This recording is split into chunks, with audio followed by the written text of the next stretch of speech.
तरुण भारत नागपूर दिनांक 18 ऑगस्ट 2022। अग्रलेख पूर नियंत्रण आणि नदी जोड प्रकल्प। गेल्या 3 दिवसांपासूनच्या संततधार पावसाने विदर्भातील अनेक जिल्ह्यांमध्ये भीषण पूरस्थिती उद्भवली आहे। विशेषतः भंडारा, गोंदिया, गडचिरोली, चंद्रपूर आणि नागपूर या पूर्व विदर्भातील जिल्ह्यांना पुराचा जोरदार तडाखा बसलाय। गोंदिया आणि भंडारा जिल्ह्यातील पूरस्थिती अधिक भीषण आहे। भंडारा जिल्ह्यातील तब्बल 81 मार्ग पुरामुळे ठप्प पडलेत, तर शेकडो घरं पाण्याखाली गेली आहेत। राज्य आपत्ती प्रतिसाद दल अर्थात SDRFच्या चमूने 2000वर नागरिकांना सुरक्षित स्थळी हलवलं असलं तरी परिस्थितीचं गांभीर्य कमी झालेलं नाही। विदर्भातील पूर परिस्थितीचा अभ्यास आणि एकूणच विश्लेषण केलं असता पूर नियंत्रण, नैसर्गिक आपदा व्यवस्थापन आणि नदी जोड प्रकल्प हे विषय पुन्हा एकदा ऐरणीवर आले आहेत। दरवर्षी पावसाळ्यात प्रचंड पावसामुळे पूरस्थिती उद्भवते, धरणाचे दरवाजे उघडले जातात आणि ज्या भागात किंवा प्रदेशात पुरेसा पाऊस पडलेला नसतो तिथेही पूरस्थिती उद्भवते आणि याचा फटका सर्वसामान्य नागरिकांना आणि विशेषतः ग्रामीण भागातील लोकांना तसंच शेतकऱ्यांना बसतो। सध्या उद्भवलेली पूर परिस्थिती ही देखील याच प्रकारची आहे। गेल्या 3 दिवसांपासून विदर्भातील काही जिल्ह्यांमध्ये संततधार पाऊस पडला असला तरी मध्य प्रदेशातील धरणांचं पाणी सोडल्यामुळेच ही पूर परिस्थिती उद्भवली आहे। विदर्भातील वैनगंगा आणि वर्धा या दोन्ही महत्त्वाच्या नद्या मध्य प्रदेश आणि छत्तीसगड मधून वाहत येतात। वास्तविक पाहता यावर्षी मध्य भारत हेच अतिपावसाचं केंद्र राहिलंय आणि मध्य प्रदेशात सरासरीपेक्षा खूप जास्त पाऊस झालाय। तिकडे जास्त पाऊस झाल्यामुळे ते पाणी नद्यांवाटे वाहत येतंय। त्यामुळेच पूर्व विदर्भातील 5 जिल्हे पुरामुळे अत्याधिक प्रभावित झाले आहेत। मध्य प्रदेशातील सिरपूर, कालीसरार, पुजारी टोला आणि बावनथडी प्रकल्पाचे दरवाजे उघडण्यात आल्यामुळे भंडारा आणि गोंदिया जिल्ह्याला सर्वाधिक फटका बसलाय। मानवी जीविताची आणि संपत्तीची हानी टाळण्यासाठी पूर नियंत्रण करावं लागतं। नदीची पूर वाहन क्षमता वाढवणं आणि पुराला कारणीभूत होणारं नदीतील अतिरिक्त पाणी धरणं किंवा तलाव यात तात्पुरतं साठवणं या 2 प्रकारे पूर नियंत्रण करता येतं। पूर नियंत्रणासाठी नदीची पूर वाहन क्षमता वाढविणं आवश्यक आहे।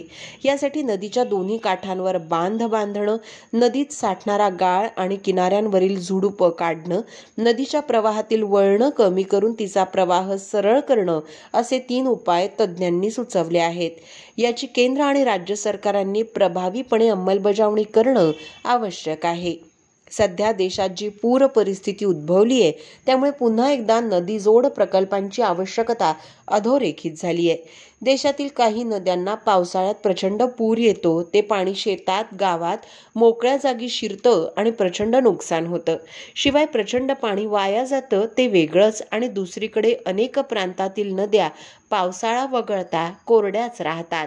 अपुरा पाऊस आणि दुष्काळ यामुळे अनेक प्रांतात शेतीला सोडाच पण पिण्याच्या पाण्याचा देखील तुटवडा जाणवतो।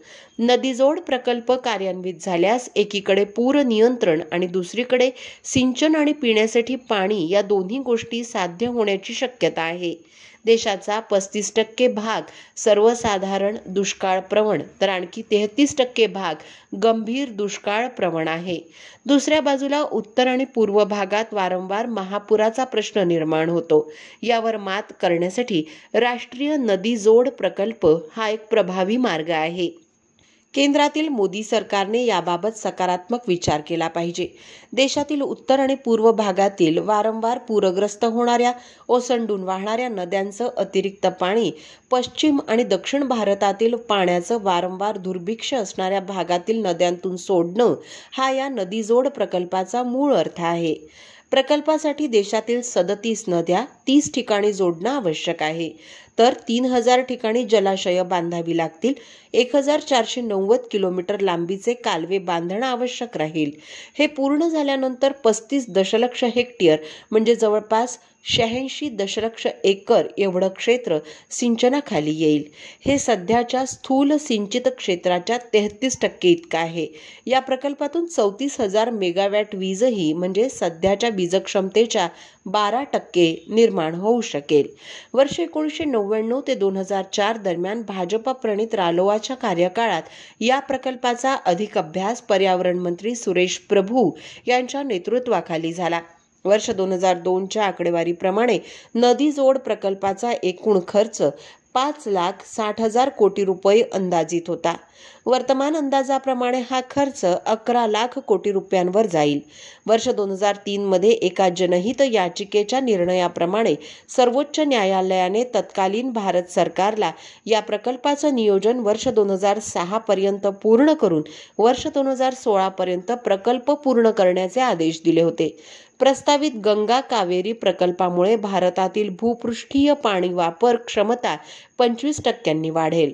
सध्या आपण ब्रह्मपुत्रेच्या पाण्याचा फक्त 25% हिस्साच वापरू शकतो. राष्ट्रीय नदीजोड प्रकल्पामुळे उत्तर आणि पूर्व भारतातील वार्षिक महापुराचं आणि त्याच्या दुष्परिणामांचे प्रश्न सोडविणं सोपं होणार आहे.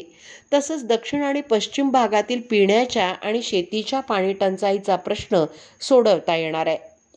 यामुळे शहरी पाणी पुरवठ्याची व्यवस्था अधिक समाधानकारकपणे करता येईल आणि हरित क्रांती मर्यादित न राहता प्रादेशिक आणि पीक रचनेच्या दृष्टीने सर्वस्पर्शी आणि समावेशक होईल. देशाच्या काही भागात बारमाही अंतर्गत जलवाहतूक सुरू होईल आणि बांधकाम क्षेत्रातील तंत्रविज्ञान आणि व्यवस्थापनाचा एक नवा आदर्श निर्माण होईल. या सर्व गोष्टी लक्षात घेऊन केंद्रातील मोदी सरकारने नदी जोड प्रकल्पासाठी आंतरराज्य सहमती मिळविण्याचा प्रयत्न केला तर देशाचं चित्र आमूलाग्र बदलल्याशिवाय राहणार नाही. दुसरा महत्त्वाचा मुद्दा म्हणजे धरणातून होणारा विसर्ग. विसर्गाबाबतचा निर्णय हा देखील पूर नियंत्रणाबाबत महत्त्वाचा घटक आहे. धरणातून विसर्गाचा निर्णय त्या धरणातील प्रमुख अधिकारी घेतात. यात बदल करण्याची आवश्यकता अनेकदा मांडली गेली आहे. एकाच किंवा काही विशिष्ट व्यक्तींवर निर्णय प्रक्रिया सोपवण्याऐवजी विशेष समिती स्थापन करून समूह पद्धतीने हे निर्णय घेतले जावेत. त्यासाठी या क्षेत्रातील तज्ज्ञ आणि शास्त्रज्ञांना सामावून घेण्याकडे जाणकारांनी लक्ष वेधलंय. विसर्गामुळे निर्माण झालेल्या पूर परिस्थितीला बरेचदा पाटबंधारे विभागास जबाबदार ठरलं जातं. त्यामुळे हा विभाग काही ठिकाणी जिल्हा आपत्ती व्यवस्थापन प्राधिकरणास विश्वासात घेऊन विसर्ग करीत असल्याचं लक्षात येतं. एकाच खोऱ्यात मोठ्या संख्येने धरणांची उभारणी झाल्यामुळे जलाशय परिचालनात गुंतागुंतीची स्थिती निर्माण झाली आहे. 4 दशकांपूर्वीच्या जलाशय परिचालनात आता आमूलाग्र बदल होण्याची आवश्यकता आहे. धरणात अपेक्षित जलसाठा करताना उत्तम जलाशय परिचालनाद्वारे पूर नियंत्रणाचं काम करता येतं. त्यासाठी खोरे निहाय एकात्मिक जलाशय परिचालन प्रणालीवर गांभीर्याने विचार करण्याची देखील गरज आहे, जेणेकरून पाणी सोडताना केवळ एखाद्या धरणाचा नव्हे तर त्या खोऱ्यातील अन्य धरणांचा व्यापकपणे विचार होईल. खरं तर धरणं पूर नियंत्रणात महत्त्वाची भूमिका बजावतात, पण त्यांचा विसर्ग अनेकदा पूरस्थितीला कारक ठरतो. पावसाळ्यात प्रत्येक महिन्यात धरणात किती जलसाठा करायचा, दरवाजे कधी उघडायचे याचं पूर्वनिश्चित सूत्रानुसार वेळापत्रक असतं. सध्या राज्यातील ज्या धरणांमधून विसर्ग सुरू आहे त्यांनी ती पातळी गाठली आहे. अतिरिक्त पाणी सोडलं जातंय. पाणलोट क्षेत्रात पडणाऱ्या पावसाच्या आधारे पुढल्या काही तासात धरणात किती पाणी येईल याचा अंदाज बांधून विसर्ग निश्चित केला जातो. येणारं पाणी तात्पुरतं साठवण्यास जागा असल्यास धरणातून टप्प्याटप्प्याने पाणी सोडलं जातं. धरण आणि नदीकाठचा परिसर सुरक्षित राखण्याचा विचार करून हे निर्णय होतात. या प्रक्रियेला जलाशय परिचालन म्हटलं जातं. धरणाचे दरवाजे उघडण्यासाठी तयार केलेलं वेळापत्रक अर्थात द्वार परिचालन लवचिक ठेवावं लागतं. धरण पूर्ण क्षमतेने भरलेलं असताना मुसळधार पाऊस झाल्यास हे सगळं सूत्र बिघडतं. मात्र शासन आणि प्रशासनाने काटेकोर पूर्वनियोजन केल्यास आणि इच्छाशक्ती दाखविल्यास पूर नियंत्रण करणं निश्चितच शक्य आहे. दैनिक तरुण भारतचा हा अग्रलेख आपण तरुणभारत.net या संकेतस्थळावरही ऐकू शकता. असेच अभ्यासपूर्ण लेख ऐका फक्त डिजिटल तरुण भारत सोबत. त्यासाठी आमच्या YouTube चॅनलला लगेच सबस्क्राईब करा, लाईक आणि शेअरही नक्की करा. धन्यवाद.